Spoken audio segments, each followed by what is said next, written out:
Motorcycle overtake करताना झालेल्या किरकोळ धडकेच्या कारणावरून झालेल्या वादातून अभियांत्रिकीचे शिक्षण घेणाऱ्या तरुणाची चाकूने भोसकून हत्या करण्यात आल्याची धक्कादायक घटना नागपुरातील गोकुळपेठ परिसरात घडली।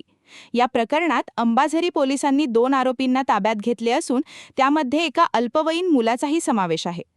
तुषार तुटे असे मृत विद्यार्थ्याचे नाव असून तो अभियांत्रिकी शाखेचा विद्यार्थी होता। पोलिसांनी दिलेल्या माहितीनुसार लक्ष्मी भुवन चौक परिसरात मोटारसायकल ओव्हरटेक करताना आरोपींच्या वाहनाचा तुषारच्या गाडीला कट लागला। यावरून दोघांमध्ये शाब्दिक बाचाबाची झाली। काही वेळातच हा वाद विकोपाला गेला आणि संतापलेल्या अल्पवयीन आरोपीने जवळील धारदार चाकूने तुषारवर हल्ला केला।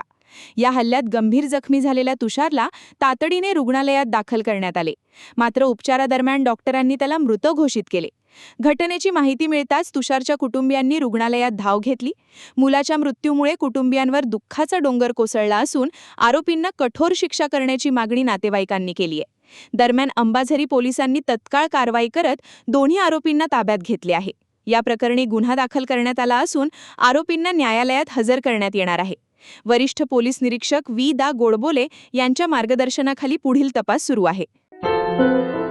क्या हुआ बहू? माँ, पाइल्स की बहुत तकलीफ हो रही है। तो तुम गुदरोग सर्जन के पास क्यों नहीं गई? देखो, जैसे हार्ट के लिए हार्ट स्पेशलिस्ट, ब्रेन के लिए ब्रेन स्पेशलिस्ट, तो पाइल्स के लिए पाइल स्पेशलिस्ट क्यों नहीं? स्त्री हो या पुरुष, टॉयलेट में तकलीफ केवल पाइल्स ही नहीं और भी कई प्रकार के गुदरोग तथा कैंसर भी हो सकता है। इसीलिए इसकी प्रत्यक्ष जांच जरूरी है। ठीक है माँ, पर जांच के लिए हम जाएंगे कहाँ? वही काले आयुर्वेदिक पाइल्स हॉस्पिटल में। लेकिन माँ, प्रेगनेंसी में पाइल्स की दवाइयाँ? प्रेगनेंसी में आयुर्वेदिक दवाइयाँ सुरक्षित होती है। जनहित में जारी काले आयुर्वेदिक पाइल्स हॉस्पिटल, औषधि चिकित्सा तथा सर्जरी ट्रीटमेंट उपलब्ध। हमारा पता उमरेड रोड, दिघौरी बस स्टॉप के पास, नागपुर। अधिक जानकारी के लिए वेबसाइट पर जाएं kalepileshhospital.com।